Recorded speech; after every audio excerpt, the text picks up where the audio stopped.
Alô, amigos e amigas, eu sou João Vicente e este é o Assuntando, mais um Assuntando com João Vicente. Os fatos são tão dinâmicos que às vezes a gente imagina em dar uma trégua, mas a grande imprensa e as milícias digitais não nos permitem.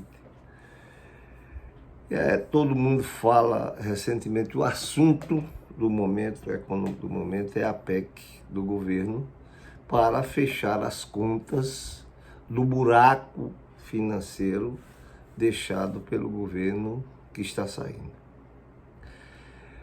Olha, às vezes as pessoas não entendem isso e nem têm a obrigação de entender. Às vezes eu estudo, eu leio isso até para me defender deles, né? E para trazer para vocês algumas informações que eu julgo importantes, nós julgamos importantes. Inicialmente, propuseram ao governo ardilosamente que fosse feita uma medida provisória. Uma medida provisória tem prazo e fragilizaria legalmente o governo, e o governo não julgou conveniente. Insistiu num projeto de emenda complementar para modificar a questão, tirar a questão das questões sociais, a seguridade social do modo geral, debaixo do teto de gasto, famigerado teto de gasto, que ninguém sabia que existia, mas existe, hein? Não é só guarda-chuva que as pessoas andam na rua, não. O teto de gasto existe. Só não está debaixo dele, protegido, o sistema financeiro, ou seja, os bancos. A banca internacional não está debaixo do teto de gasto. O restante não pode ultrapassar o telhado. Ele não pode ultrapassar o telhado. Então o governo, com a habilidade política que é característica do presidente Lula, ele foi conversando com os parlamentares e até que no Senado a coisa fluiu bem. O que era o combinado? Toda PEC nasce no Senado. Ela vem com a proposta, se ela vier com a proposta que seja aceita pela Câmara, na votação da Câmara, ela não volta mais para o Senado e entra em votação. E entra em votação, se houver maioria, é aprovada. Aí reside o impasse, porque existe um trilho que o sistema financeiro defende, que é prejudicial ao povo brasileiro, à nação brasileira, de um modo geral, até quem está contra. É prejudicial até quem está contra. Então, eles começou-se a levantar, a equipe de transição começou a levantar o tapete e viu que tinha mais lixo do que se imaginava. O buraco do governo já vai em mais de 740 bilhões de milhões de reais. Não tem dinheiro sequer para custeio. Está faltando material de expediente em determinadas repartições. A Polícia Rodoviária Federal não estava mais podendo rodar porque os carros não estavam fazendo revisões dos carros. Coisas parecidas com prefeitura do interior. Lá, mal gerida, né? Prefeitura do interior, prefeitura mal gerida, lá pelos grotões, pelo interior do Brasil. Aí começaram quando chega na Câmara, aí começaram as exigências. As exigências, olha, mas é preciso isso, é preciso incluir no texto da PEC a questão do orçamento secreto. Orçamento secreto pelo menos todo mundo sabe o que é, né? É aquilo que ninguém pode ver. Secreto vem de segredo, é uma coisa que você não pode ver.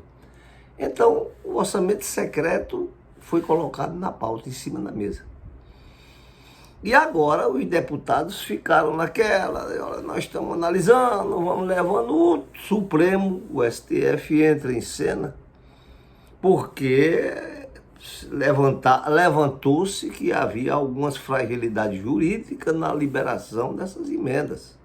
aliás, das emendas parlamentares secretas, que ninguém sabe para quem vai, pode saber até para quem vai, mas não sabe para quê. Ele vai carimbado com a finalidade. Isso é para fazer escola, isso é para fazer, furar poços. Tem um deputado da Paraíba que conseguiu 108 milhões para furar poços. Eu não tenho notícia de onde não tenha sido perfurado nem uma cacimba, mas houve isso na Paraíba, 3 deputados que tiveram uma férias significativa. 3 deputados, diga-se de passagem, bolsonaristas, né? Que participaram do esquema. Pois bem, nós estamos nesse impasse, o ano se findando, as contas a chegarem, contas que não são do governo Lula, herança de Bolsonaro, que ele não... E ele está literalmente inerte. O governo, nesse final, se limitou única e exclusivamente a estimular protesto antidemocrático, a estimular essa sandice, essa que anda pelas ruas a promover terrorismo. Inconformado com o resultado das eleições, ele reivindica, não sabe não, quer dizer, que a volta de Bolsonaro. Está com uma história de Portugal, se invocava a volta de Dom Sebastião. Dom Sebastião vai voltar para salvar nós todos, e aí está por aí. Tem muita gente que está sendo usada, até porque aquilo ali já se sabe, pelo que se informa, tem dinheiro de cima financiando, alguém está financiando, não sei quem.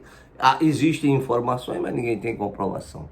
Mas que tem alguém financiando, tem.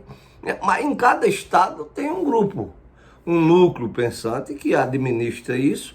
É tanto que se você passar no daqui da Paraíba, você vai ver que durante o dia as pessoas que estão lá são pessoas visivelmente despossuídas de condições financeiras para se dar o luxo de, desde o dia 30 de dezembro, estar lá parado sem trabalhar.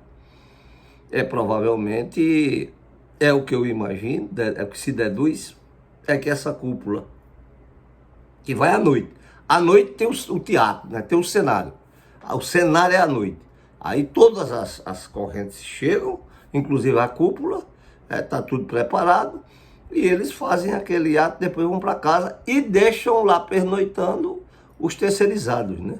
Aquelas pessoas que recebem 100, 50 reais, 30 por dia, sei lá, para permanecerem ali e manter acesa essa chama maluca que já devia ter sido apagada. Mas isso é outra história.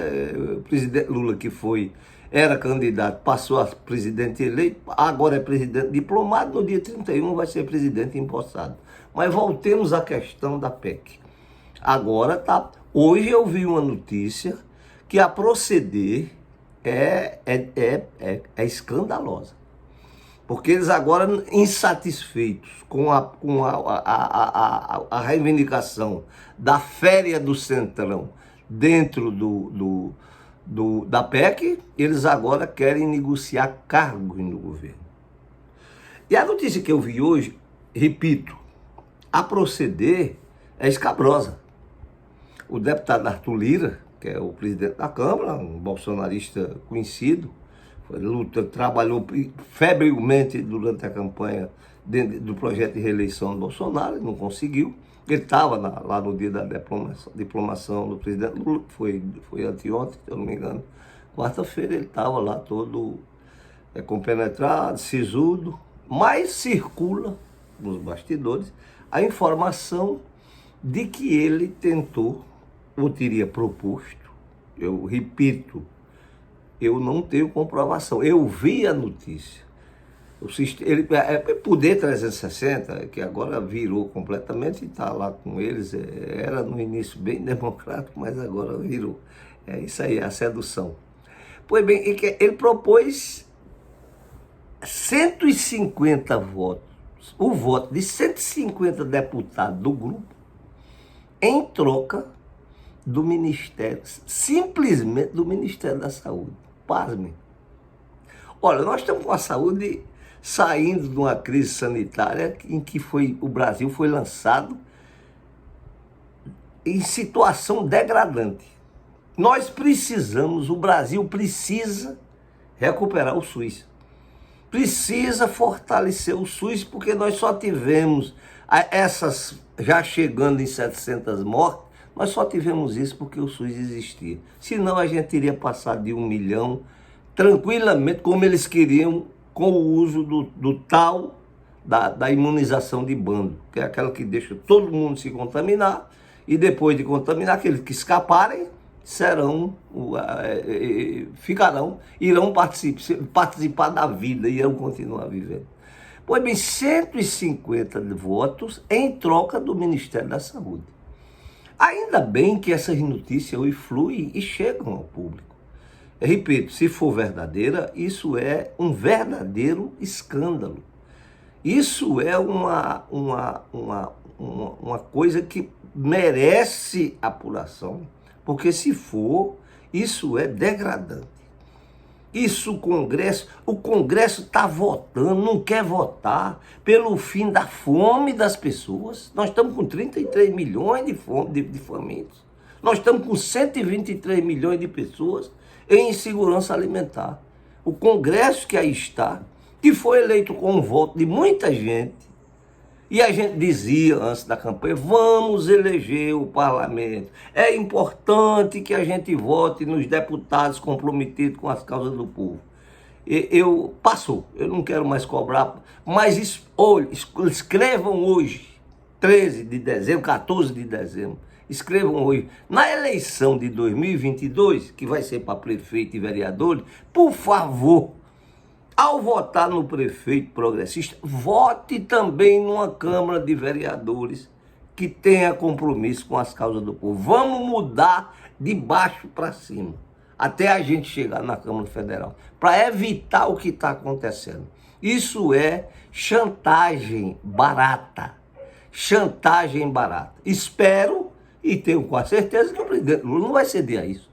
Não vai ceder a isso porque nós, povo, vamos dar apoio. Ou não? Vamos negar até isso, já que negamos uma maioria na Câmara que garantisse a governabilidade. Nós precisamos dar apoio, apoiar o presidente, para que a gente possa sair desse impasse. Agora, hoje, acabei de assistir ali agora uma entrevista do ministro Haddad. Fiquei impressionado com o cerco que a bancada de jornalistas faz e as perguntas que fazem, todas elas dirigidas aos interesses do sistema financeiro. Mas está certo, o senhor quer... Agora já estão questionando a competência de Haddad. Haddad já foi auditor fiscal de banco. É mestrado em economia. É advogado, mas tem mestrado em economia. Aí, por esse raciocínio, Paulo Guedes, Pedro Malan, não deveria ter sido ministro de Fernando Henrique Cardoso. Ele é engenheiro, como eu sou engenheiro. Ciro Gomes não poderia ter sido ministro de Itamar Franco, o homem que lançou o plano real naquela época, porque ele é um advogado, professor, e não é economista. Então, enfim, você não pode ser presidente da República porque você não entende de economia, não entende de saúde, não entende de infraestrutura, não entende de saneamento, não entende de habitação, enfim. Você não pode. Estão criticando Mercadante, achando... Hoje pela manhã eu vou encerrar com esse fato interessantíssimo. Eu faço academia de ginástica para poder me manter em pé, né? Aí eu vou numa hora muito cedo, pela manhã, madrugadinha, e tem uma equipe que se frequenta lá, de amigos meus, de colegas, de pessoas que me tratam muito bem, obrigado. Mas muitos deles que não pensam o que eu penso, e o direito deles que eu não critico. Hoje pela manhã estava a discussão sobre a qualidade do ministério. Um dizia assim, não, ele não deve, nós estamos achando assim o ministério muito jogo de carta marcada. Aí o outro dizia assim, não, o ministério é de pessoas antigas, pessoas velhas. O outro dizia assim, não, o ministério poderia ser constituído por quem nunca tivesse participado com ele, nunca tivesse trabalhado com o Lula. E eu ia passando já para me retirar e vir voltar para casa, e eles me chamaram, olha, João Vicente vem passando aqui, vamos ouvir a opinião dele. Digo, bom dia, companheiros, o que há? Aí eu tinha ouvido a conversa de lá, vocês poderiam. Aí eles repetiram que não daria certo porque precisaria colocar alguém que nunca tivesse participado. Eu digo, muito simples. É só Lula colocar Paulo Guedes, Damares, Ricardo Salles e o restante de ministros de Bolsonaro. Nunca trabalharam com Lula. É isso? Não, não é isso que nós estamos falando. Nós estamos falando assim, colocar caras novas. Eu digo, olha, pessoas que não têm Eu digo, não, vocês conhecem algum governante que já escolheu equipe entre pessoas desconhecidas? É lógico que ele tem que procurar essas pessoas conhecidas. E por fim veio a terceira, que foi a mais engraçada. Sério, é preciso rosto novo. Digo, olha, eu vou dar uma informação a vocês que são muito jovens. Provavelmente, através da literatura, tenho encontrado alguma coisa sobre isso. Mas eu vou dar informação a vocês. A Alemanha, depois da Segunda Guerra, ficou devastada. Quem recuperou a Alemanha foi o chanceler Konrad Adenauer, que tinha 84 anos. Era velho. Por outro lado, reza a história, a Bíblia e a história, que Nero tocou fogo em Roma com 24 anos. Bom dia para vocês e até mais. Teve alguns deles, mas João Vicente é danado, ele vem aí desarmar. Eu digo, eu não estou desarmando vocês, eu estou chamando a atenção para entender. Estou facilitando, estimulando a inteligência de vocês para que vocês raciocinem, né? Pois bem, é desse tipo. E nós vamos ver muito, que hora mais, o ministro das Relações Exteriores já foi ministro das Relações Exteriores. Mercadante dirigiu o BNDES, querem o quê? Que o BNDES fique sempre a serviço dos grupos econômicos, financiando o capital e nada para o empreendimento do trabalhador, do investidor médio, ou até do serviço público. Quer dizer, o que querem é demais. Mas a gente hoje em dia tem isso aqui. A gente tem esse meio de comunicação que antigamente não tinha, né? Ficava por isso mesmo. Desde o mês de 2018, que o governo vem fechando o orçamento em vermelho. A Câmara sabe disso. Só agora é que estão preocupados com o teto fiscal. Não precisa, não temos. Agora me respondam vocês. Já viram o que é que um banco, em termos de geração de recursos, ele faz? Nada. Ele apenas faz a especulação financeira para ganhar capital em cima de capital. Não interessa a ele. Responsabilidade social, isso é coisa para governo, não é para mim. Com que dinheiro, cara? Para pálida, né? Então é essa daí, eu quero agradecer a vocês pela atenção de sempre e dizer que o sítio João Vicente, www.joaovicentemachado.com.br, é através dessa rede que nós estamos em contato com vocês, e o nosso canal de YouTube, que precisa ser fortalecido, gente, por favor. É ir lá e somente compartilhar, assinar o sino e deixar para que a gente faça. É mais um canal para que a gente possa fazer isso, decodificar a economia em benefício da população. Meu muito obrigado, um bom dia para todos vocês e tenhamos tudo a emenda aprovada. Ok? Um abraço!